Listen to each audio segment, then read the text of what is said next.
Podcast City Network.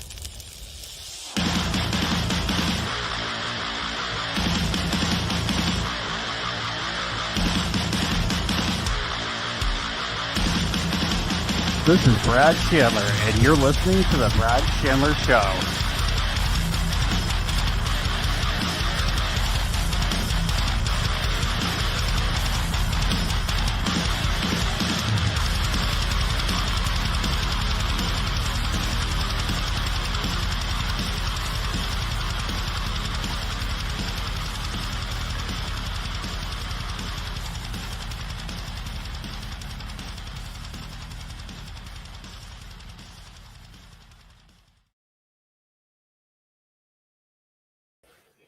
Hey, what's going on, everyone? Welcome back to another episode of the Brad Chandler Show.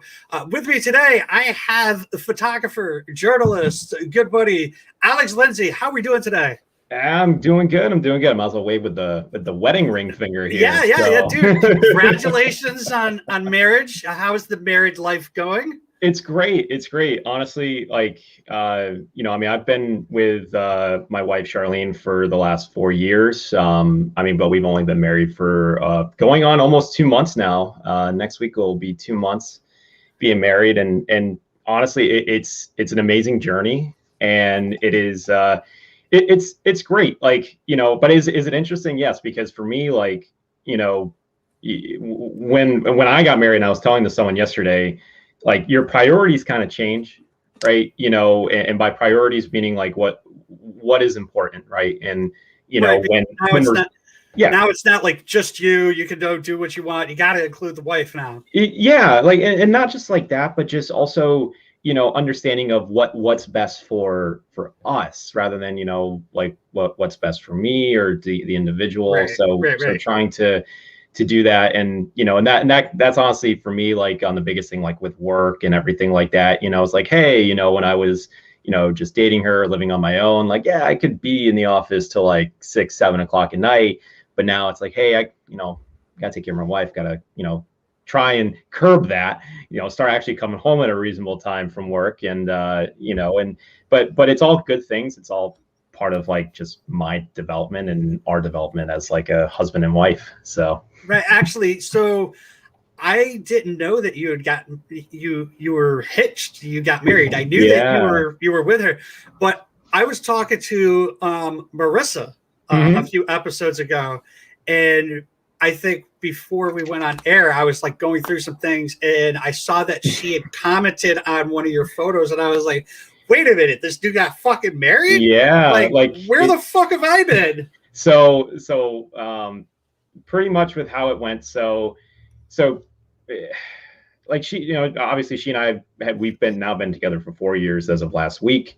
And around about last year, actually right around when COVID started, this was time. Yeah, I know. So I really started thinking about wanting to marry her back in February of 2020, or a little bit earlier than that. Honestly, I couldn't really pinpoint it for you because it's just it's not one of those things where I just wake up and be like, all right, I'm gonna propose to this woman right now. So it really kind of started around then. But like anything, that is a process, planning to propose to your, future wife. It's a process. And even though you've been together for years, you're hoping future wife. Yeah. If she says no, you're screwed. Yeah.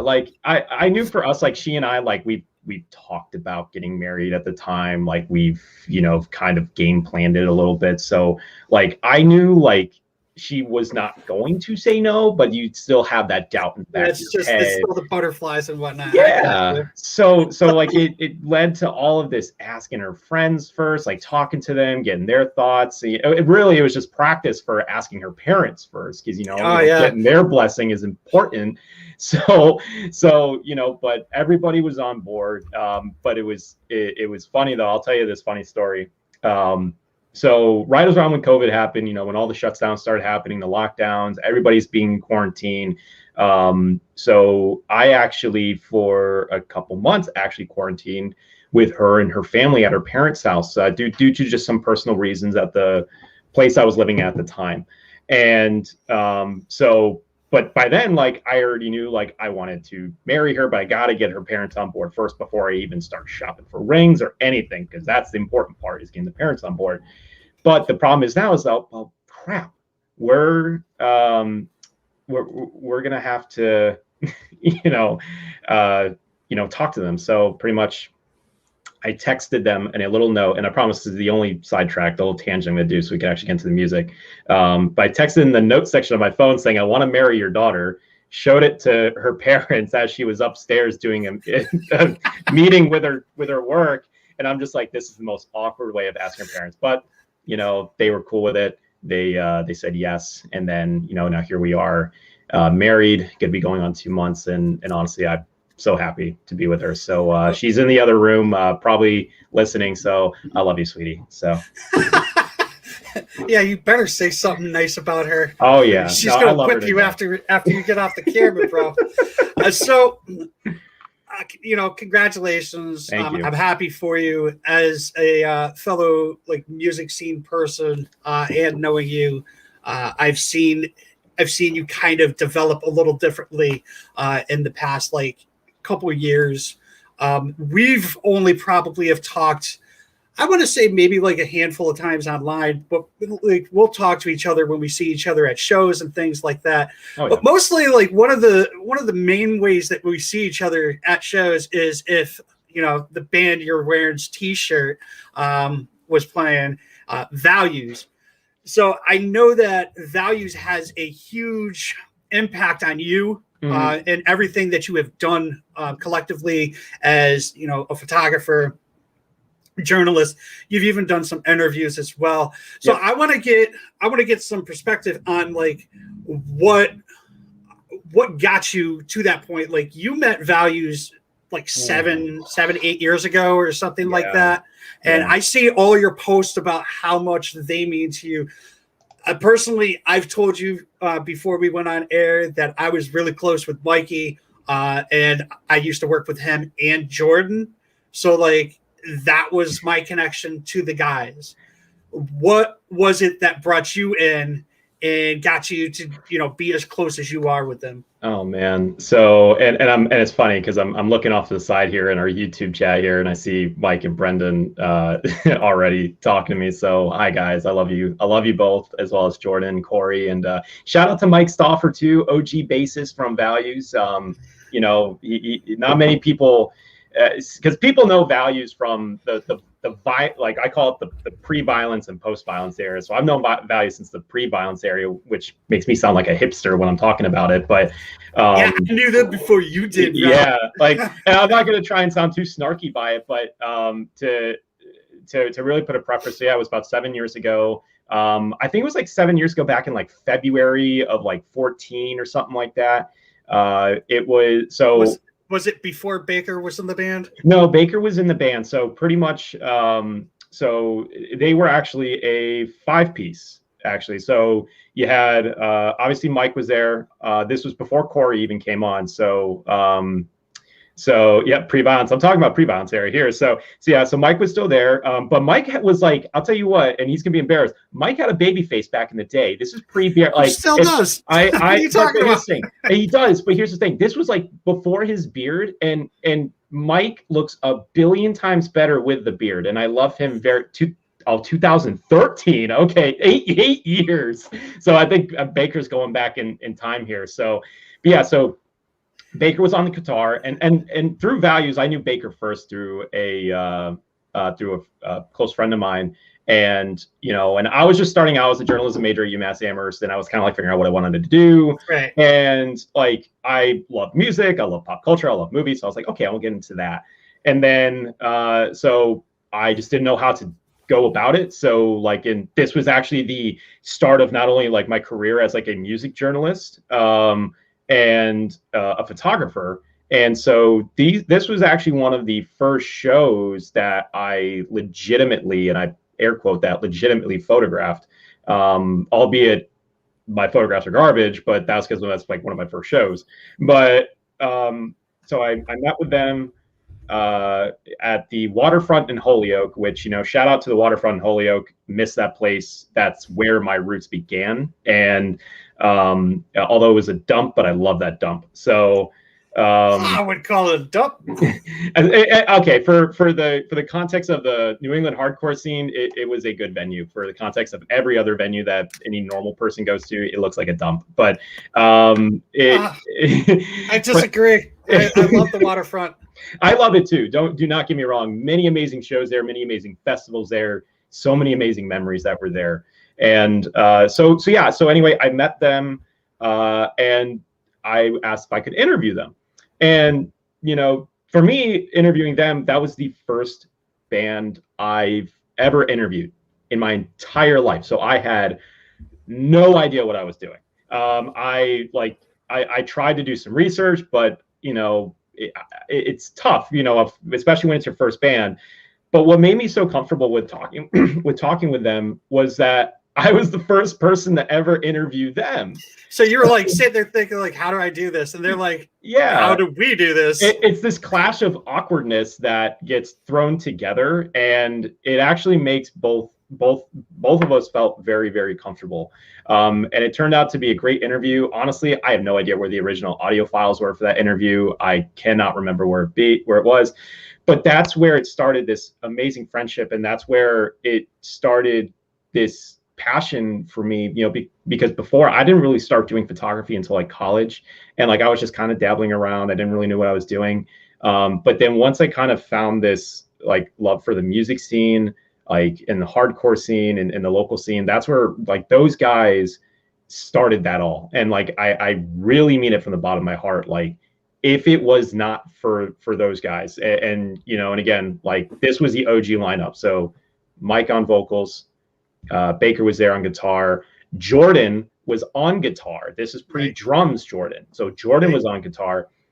Mike Stauffer, who was on bass at the time. So this is before Corey. And quite frankly, I can't remember the drummer's name. I just didn't really have that much of a relationship with him. But this was a 5-piece Values band. This was before they really had a major tone shift in when they started producing Violence and then Losses and then all the other EPs and LPs that came after that. So without them, I would not be here. I will say that, take that to my grave. Like those guys have done so much for me, not just professionally but personally. And have always been my biggest supporters in like my music career. And it's always great to just catch up with them. And it stinks now that they're no longer a band, but like all good things must end eventually. So Paul Frasco. Okay, thanks, Mike. And but what was amazing though was at their final show, which was last year around 2020. People say 2020 is an awful year. Yeah, I know. It started off with Values breaking up, so I was already the start of my awful year. So, what sucked about that? We were talking a little bit before we went live about that show. I was actually supposed to go to that show because it was their last show and whatnot, and there was a fucking snowstorm. Mm-hmm. Oh yeah, no, the snowstorm was awful. And again, I have to give kudos again to my wife because she came with me to that last show because she knew how much those guys meant to me. And she actually went to a couple shows with me before to see them. So what was her reaction the first time she saw them? To be honest, so in hindsight, when I'm looking at when you look at back, so the first time I took her to a Value show, I think we were like 3 to 4 months into dating. Hey, honey, this is my passion. Yeah, and it was at it was a show in Connecticut, but it was at like a Polish club or something like that. I can't remember what the show was. Was it in Windsor Locks? I think so. And the IPC club. Yes, it was. So that was, dude, I used to live right across the street from that fucking place. So that was the first time she's ever saw them. And obviously very scared. Like very intimidated. Like I'll tell you my first experience with values in a few minutes. Yeah. But go ahead.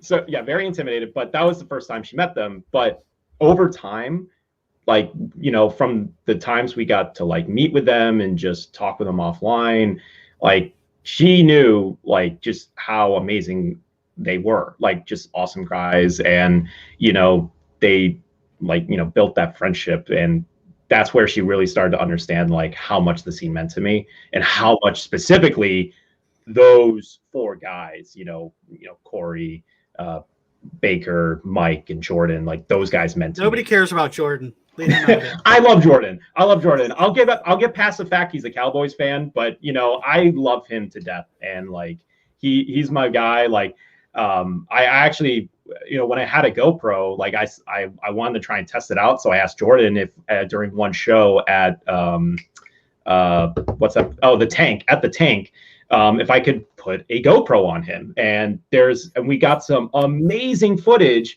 of Jordan playing drums on the GoPro. So here's a funny story for you. So I used to work with both Mikey and Jordan. Jordan used to live literally, I want to say like right across the street. It was probably like a 3-minute walk. Yeah. To work, right? He literally lived right across the street. The guy would never walk to work or anything like that. Like me, like if I live that close, I'm gonna walk to work. It's gonna take me longer to start the car, warm it up, and you know, get over to work. I remember asking him, I was like, so why don't you just walk to work? He's like, I'm lazy.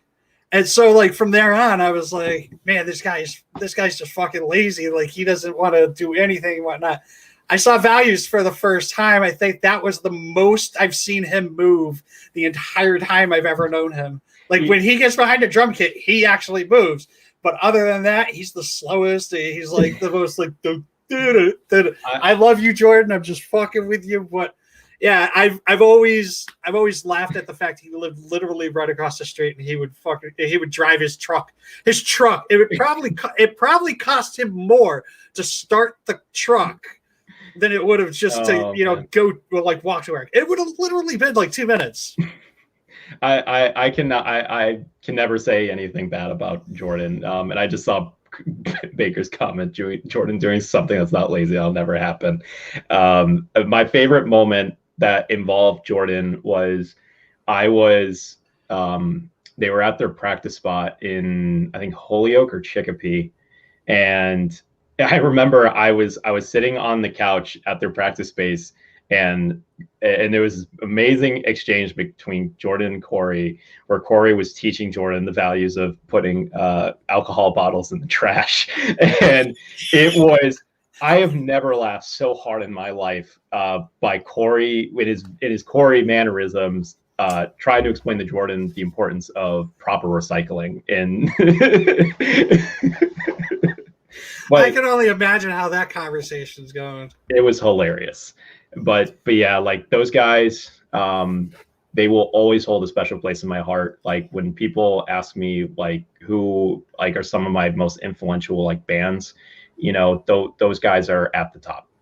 They are the first band to like, and it's a big deal. Like when you have like a special consideration or thanks in like an album or anything like that. And I've only had that ever happen like twice in my life. And one of those times was on the Losses EP, where it had myself and also another great friend of mine, Mark DiLorenzo. Shout out to you, Mark. I love you, buddy.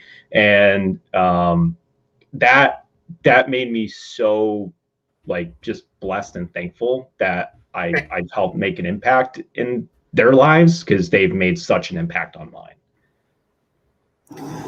I definitely see it. You know, Mike,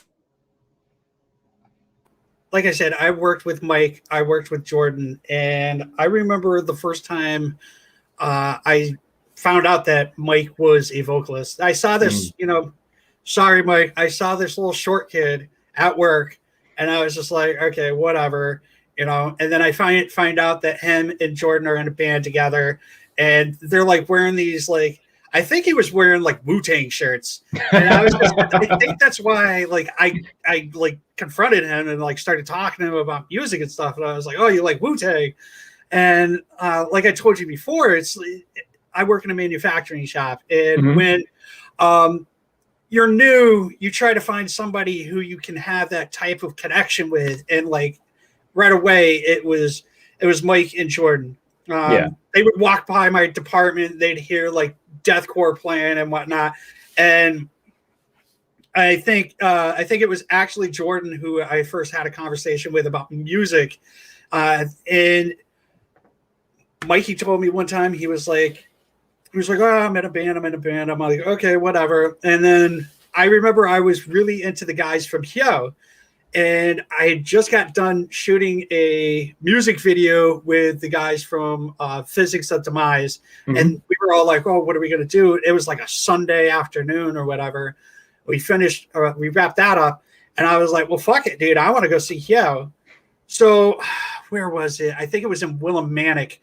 I went to go see Hyo down in Willimantic, and they were playing with Mikey's other band, Deathbed Strangers. Yep. And so Chris from Hyo, like literally like grabbed my arm while Deathbed Strangers was getting ready to play like Don't Feed the Animals, I think it was. Yep. I love that song. We got up on stage. I had no fucking clue what we were doing. And we literally, I swear to God, Chris fucking like pulled me, and we jumped into a crowd with like 6-year-olds. And I'm not kidding, man. It was like moms, kids, and he was just like, fuck this. And we just like ran. And I was just like, well, what the fuck, dude? Like, what did we just do?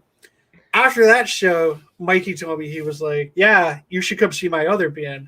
I'm like, all right. I was like, okay, what worse can happen than like jumping into 6-year-olds and shit, Yeah. So I want to say it was maybe like a couple weeks later, whatever.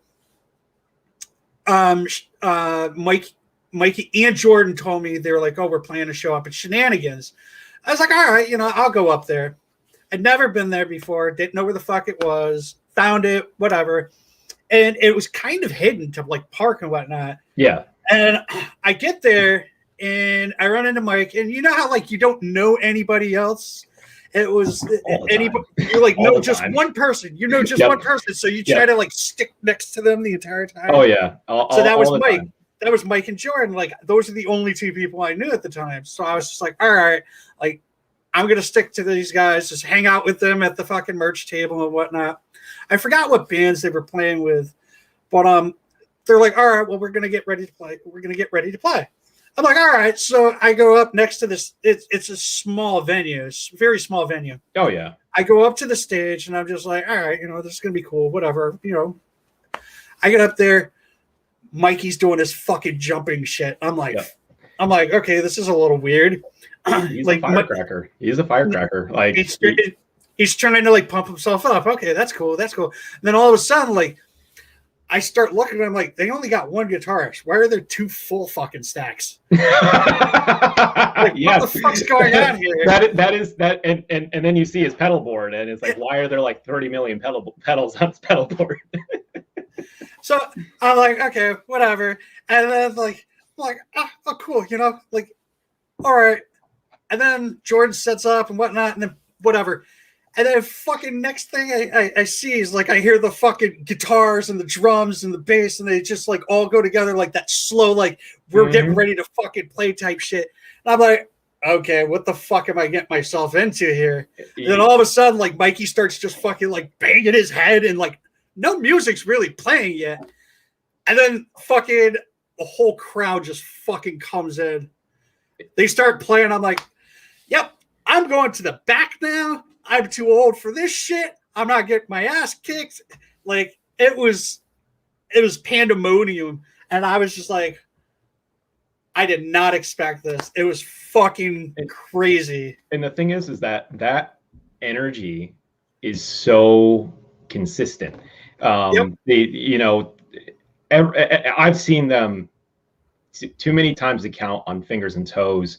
And whether if it's a show for about 50 people or it's a show at the Webster when it was their CD release, that was fucking crazy too. Yeah, you're gonna get the same exact energy. There is no my back hurts just hearing this, and that's just what makes them special. Like, you know, that's what kind of sets them apart, you know, from many other local bands.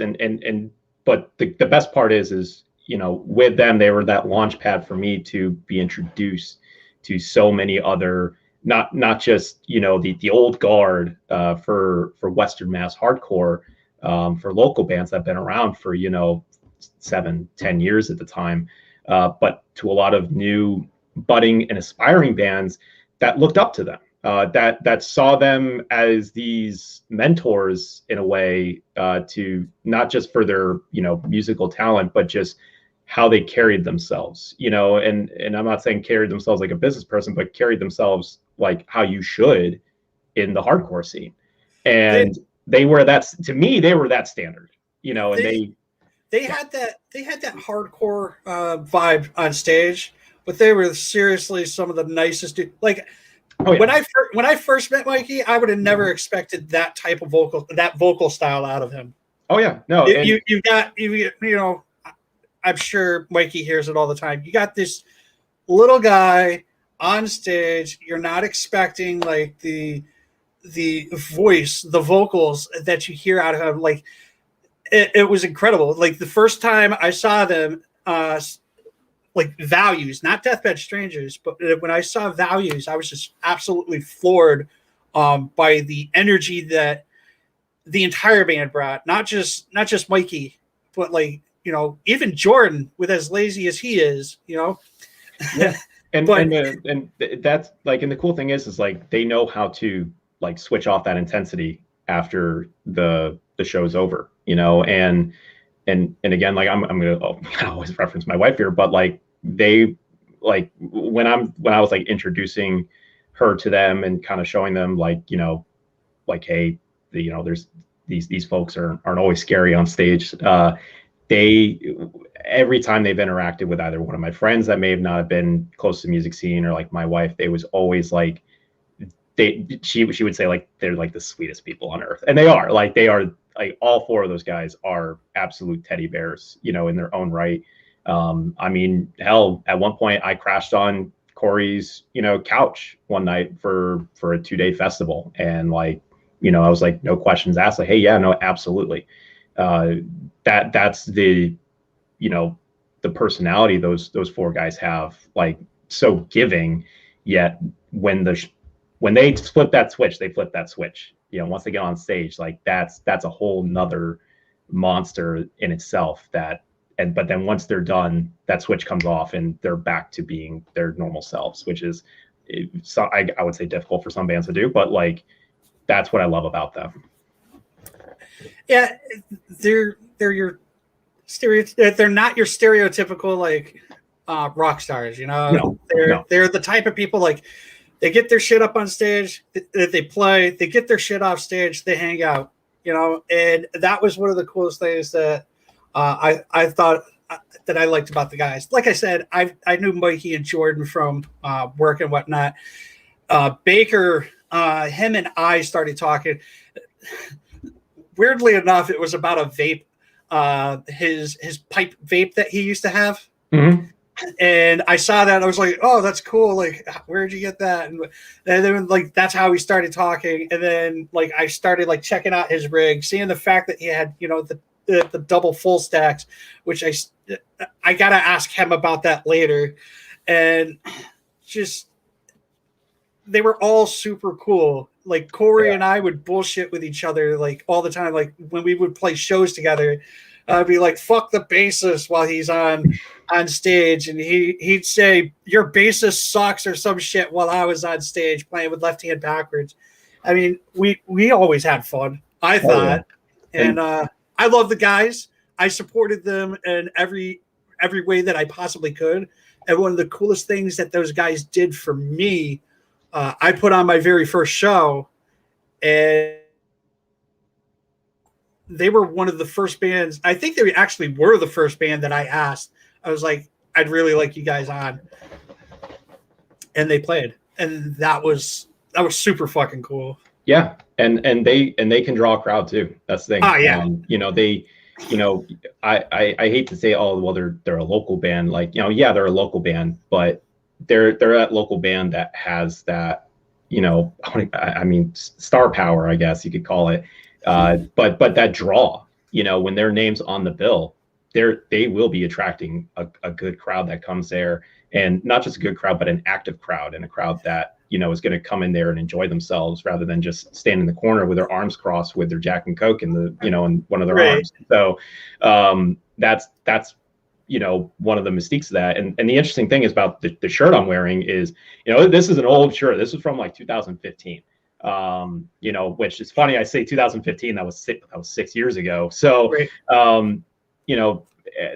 when they did their last show last January, I was wearing this shirt, and I was trying to find the video that Mr. Weinstein did on the final show for Values, because I would always go up and do their song Violence with them at usually the end, and there's a very specific picture out there that I'm looking at it right now. It still kind of gets me a little bit emotional, but it's one where it's myself on the on the left hand side, Freddie from Green Invader, shout out to Freddie, love you buddy, and in the middle, and then on the right is Mike doing the very final verse from Violence, which was the very last song in the very last show they did. And when I saw that, and it was like perfectly centered, like just the three of us perfectly framed, and like I was just like, that's beautiful. Like, that was like such a beautiful moment. And that got me so emotional. I was just like, wow, like at the time, 6 years, 7 years of like that development with them. And that's the final shot from all of it. You got to be in the final shot with one of your favorite bands, with some of your favorite people. Oh my God. That was a little bit heart-wrenching, but that was so warming, and like it just made me feel so happy, because again, like I'm helped, they recognize that I helped them in some way, but at the same time, like those guys did so much for me, on a personal and professional level. But that too, it just opened me up to other bands, it led down the rabbit hole. It led down the rabbit hole.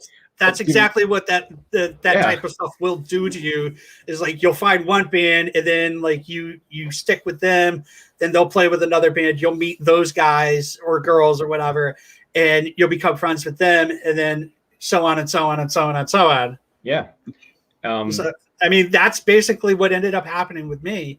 Granted, I did work with Mike and Jordan, but I don't think that if I did not go see Deathbed Strangers down in Willimantic, I probably wouldn't have gone to Values as soon as I did. Yeah, and that's the same for me. It's like if I never asked them, or more importantly, asked Baker if I could interview those guys, because that was, in all reality, that was the guy that set all that up for me. So Baker even holds a more special place in my heart.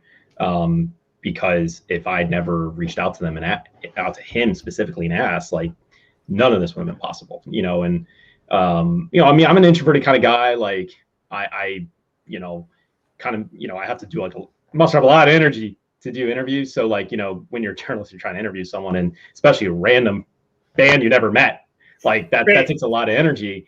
But, I'd like to think what I've learned from that helped prepare me for interviewing so many other bands, so many other musicians, not just at the local level, but the national and international level. And it makes me very thankful, like, and very, very, very humble. The guys are, you don't usually hear people talk about this when it comes to those guys, but I have to say, man, the guys in Values are probably some of the sweetest guys I've ever met. Yeah, no, I mean that from the bottom of my heart. I've had Mike on the show. Yep. Baker's coming on in a couple episodes as well, and I've reached out to Corey. Corey wants to do it. I reached out to Jordan, but I think he's just too lazy to do it.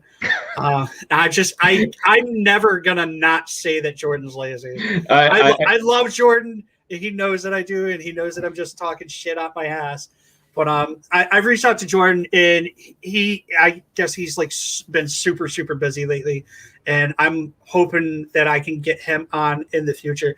And talking, I have that relationship with Mikey, and I reach out, I talk to him on a regular basis now. It's kind of weird because he's no longer on Facebook for now, or he's not on Facebook right now. And I don't know how to use Instagram all that well. I am totally not an Instagram person. And that's the only way I can contact him usually. And I've had him do our logo for my last band.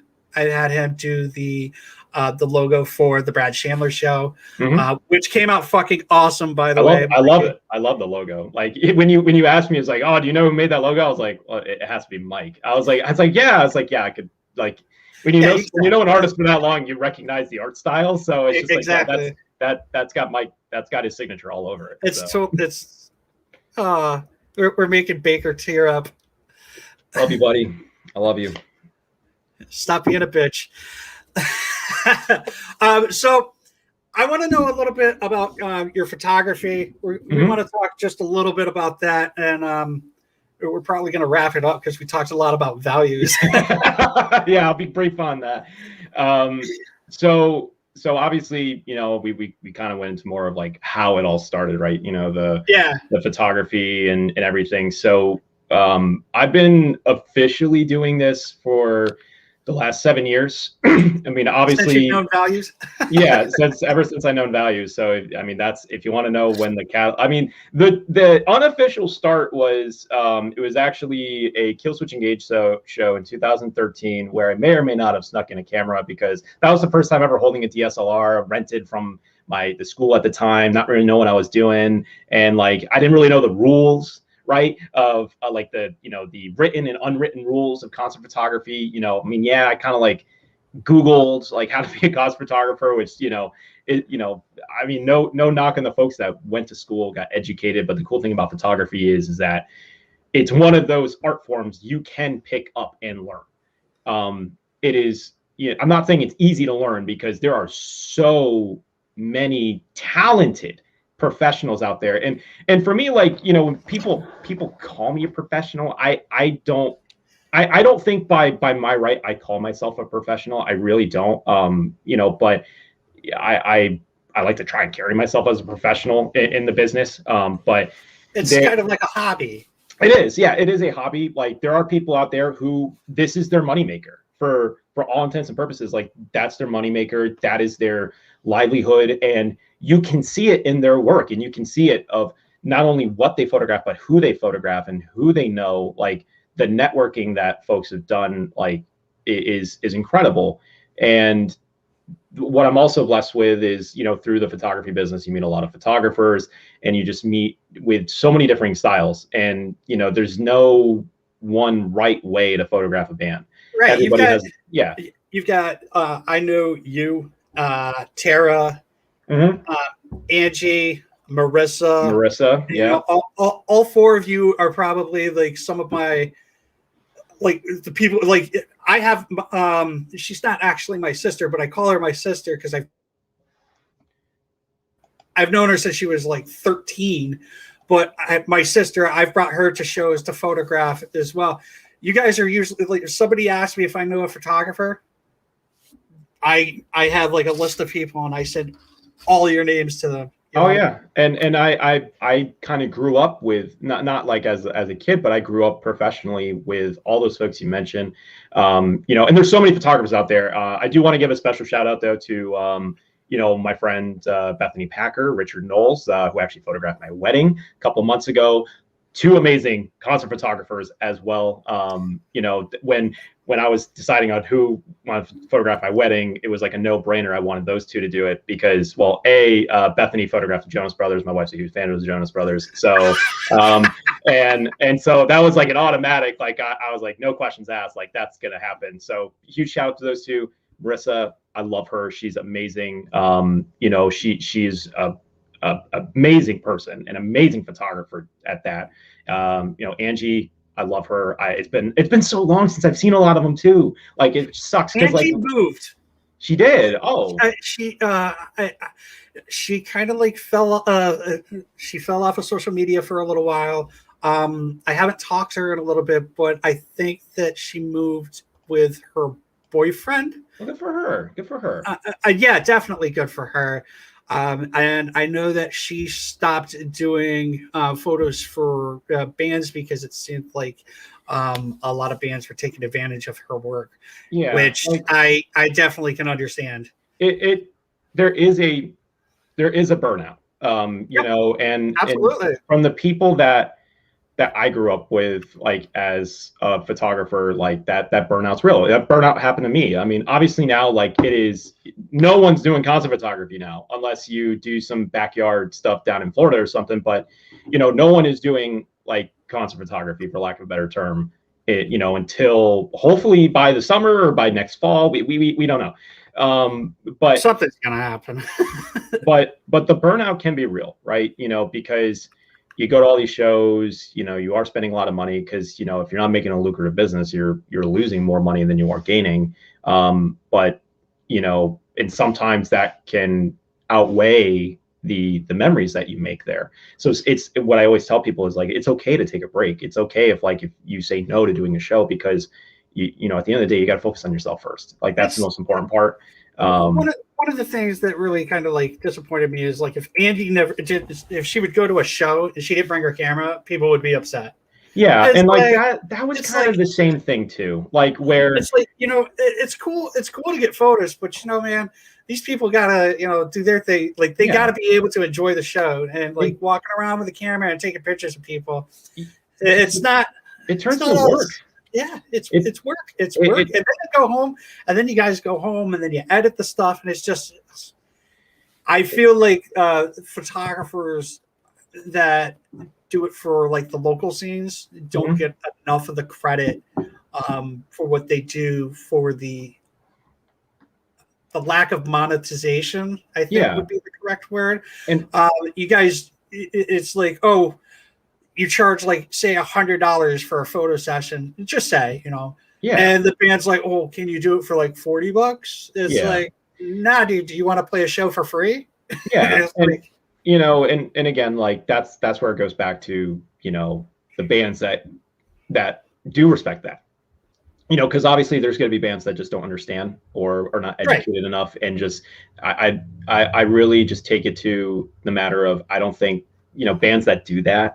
And I've had that happen in my life a couple times, and you know, but that's where it's just okay. You know what? I'm never doing business, or it's like if I ever see them on a show, it's like I'm coming in after them. Like I don't want to do business with them, and you know, but that's where I do just stick with the bands that do give that respect. And I like to think, you know, from the couple times where you know those negative interactions happen, I think it completely, you know, is dwarfed by the fact that what I like to think in the New England community here, from at least my experience, has been overwhelmingly positive. From all the bands there, you know, and that too, like, and especially with the bands that I've interacted with, you know, see you as just the person and not just, oh, well, why don't you have your camera here? You know, I mean, I'll always bring my camera because that's what I love, but you know, if there's a day like, hey, I'm just here to just enjoy myself, they're like, hey, you know, it's good to see you, man. I miss you. You know, how you doing? You know, and I think those interactions definitely outweigh all the negative ones, which is, I think, good. But, you know, obviously the negative ones can like hurt a little bit more and can make you feel more burned out. That's just how it is. Like it happens to me too.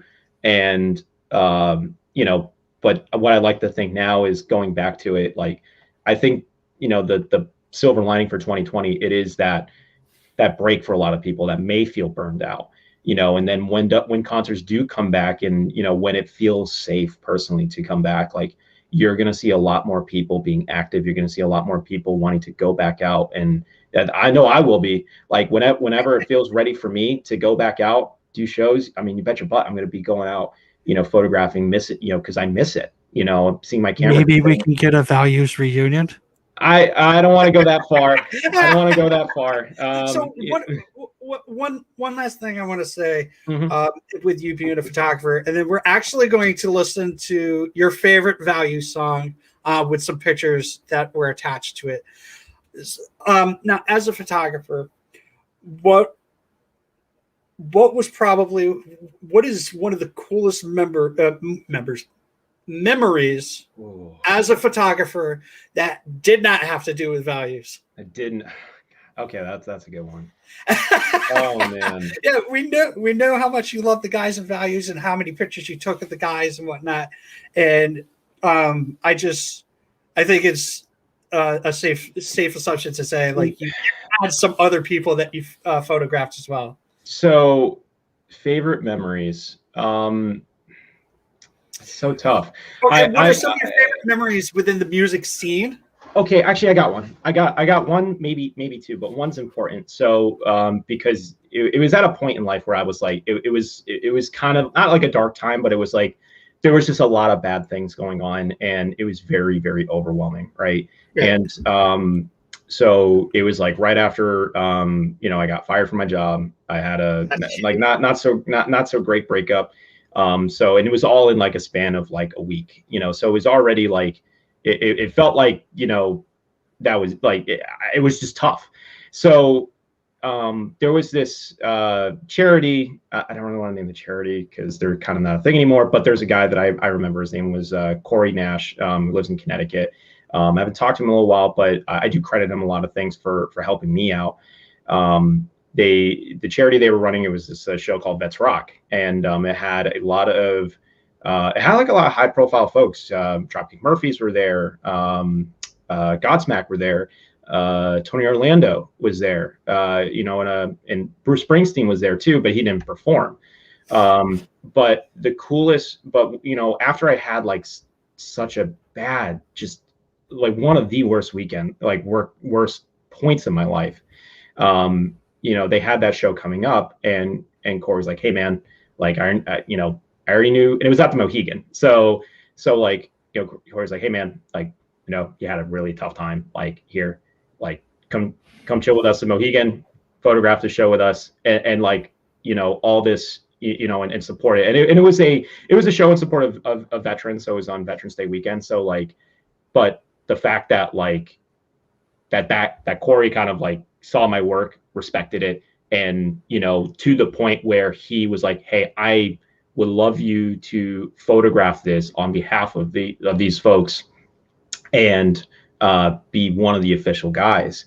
And not only that, photograph, Dropkick Murphys, man, come on, that's the sons of New England, and I as a 22, 23-year-old, getting that opportunity, and doing that, and not only that too, having my photo shared by the vocalist of Dropkick Murphys. That's crazy. Like that brought me back. That brought me like kind of out of that hole that I was in for a little bit.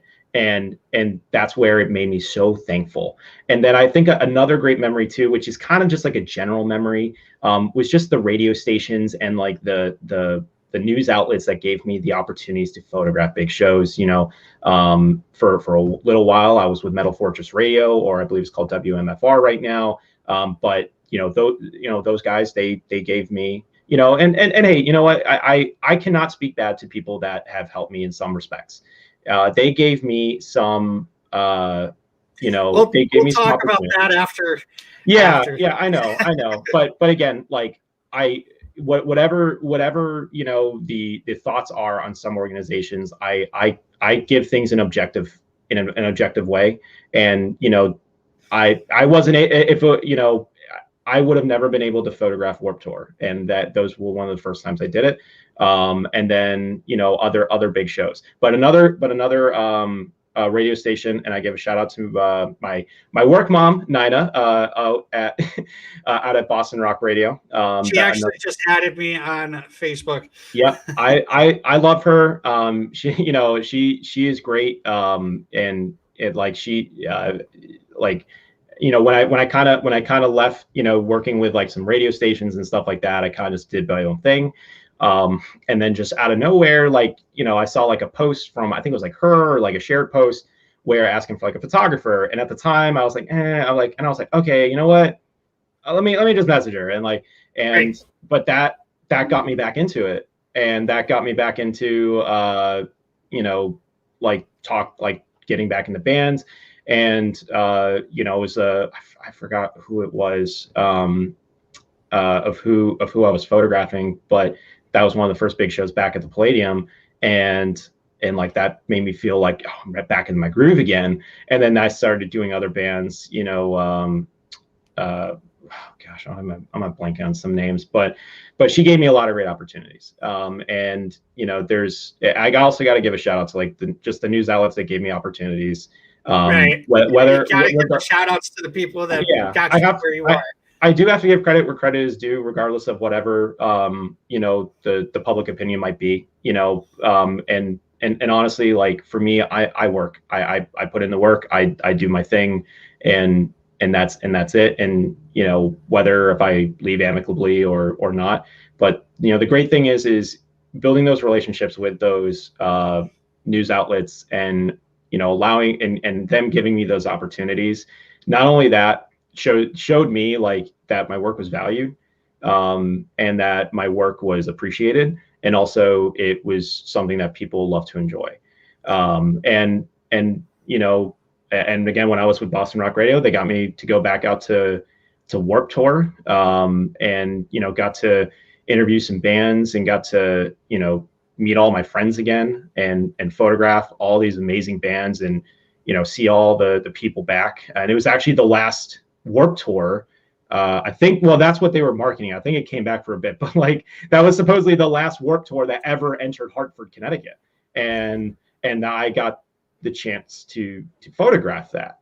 So that was special, and so yeah. So I guess obviously the one with the Vets Rock with Corey, that was, I think, one of the biggest, most memorable moments out of many, many, many moments that I am thankful and humble to be a part of.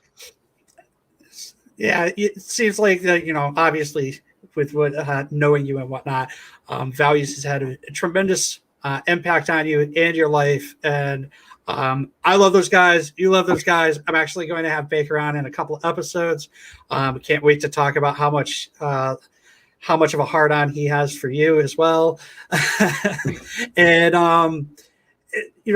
I appreciate you coming on and talking to me a little bit about your experience within the metal scene, or just the scene in general, not even just the metal scene. And I hope that we keep in touch and whatnot. And right now we're going to end the show by listening to Values, and I'll let you actually introduce the song. Yeah. And why it's your favorite song.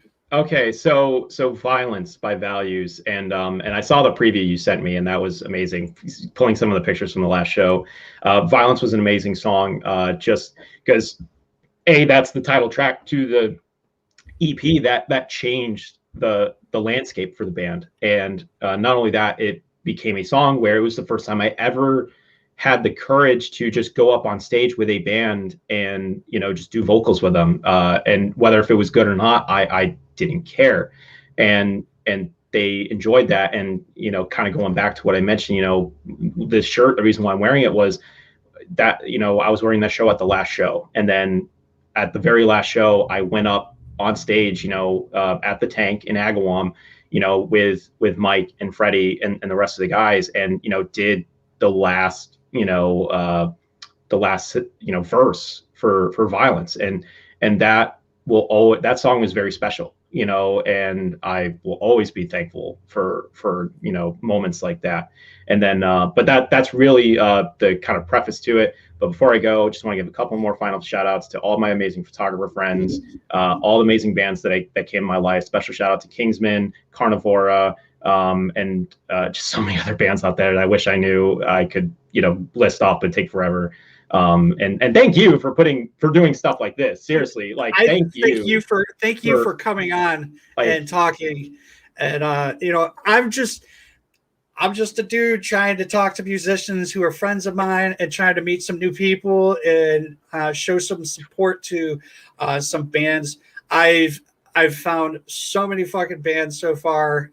Just starting this in February. I've got bands that I've had on here from Sweden, from the UK. I have like a deathcore band from the UK that's coming on in a couple episodes as well. I'm trying to book a couple of national acts as well and talk to them. And I've had the guitarist from Cattle Decapitation, the guitarist from Agnostic Front. And, you know, I don't want to just be like a national act type person, because there is so much music out there that people just don't know about, and that you would literally be shocked at when you hear it. Yeah. And honestly, and again, just going back, kudos to you, man. Like, because this year has been a year without concerts, and you know, as someone who photographs bands, that was difficult for me. So I could never imagine a band like just being so starved of that. I had a band on a couple of weeks ago. Their name is Murdau. They are from the UK. Mm-hmm. The UK is completely shut down. Like, you are not allowed to leave your house unless you're going to get essential stuff like groceries. Yeah. So. And again, like it's because of like folks like you that you know, kind of make us reminisce, and not only that, just make us feel more energized, because this will all come back.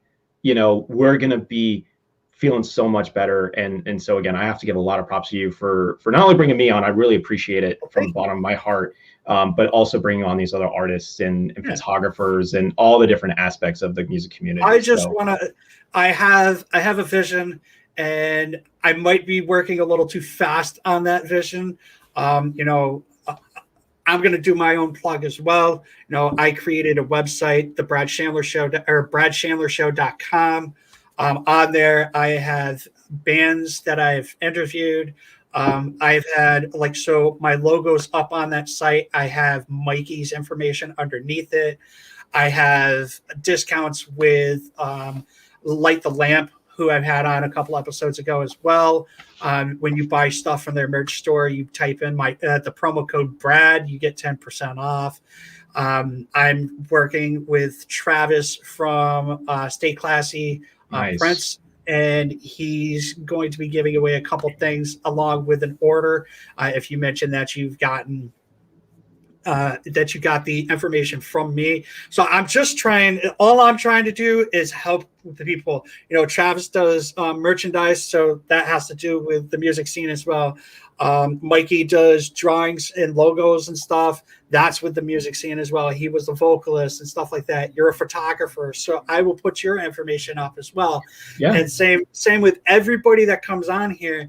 That's all I'm trying to do, so that like when somebody says, "Hey, where can I go, or who can I talk to for this?" I'd be like, go to my website. And you know, that's the kind of those are the kind of things we need. You know, just as artists to support each other, because it's not a competition. I never view it as a competition, and you know, those that do view it as a competition are the ones that I most people don't really want to associate with. Because like anything, you know, we're all just trying to do the best we can, and we're all trying to help each other out. And nothing gets me more excited when I see one of my friends photographing a larger than life band or their dream band, or, you know, getting on these tours and doing all these opportunities. And that that makes me so proud, and just so excited for them, you know, to get just that opportunity, because we know it's so tough in this, you know, like art form, to be afforded those opportunities. Yeah, and that's exactly what I'm trying to do here. So we're going to go ahead and play Violence, and we're going to enjoy some photos from Lindsay. Thank you, guys.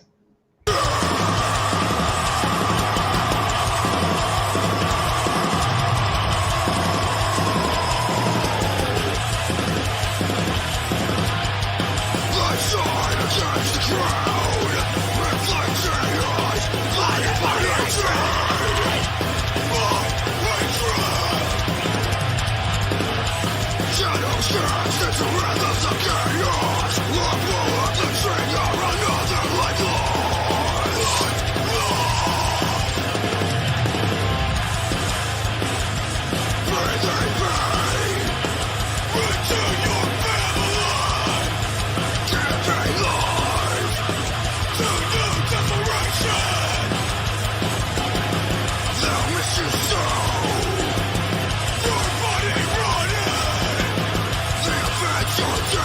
trigger.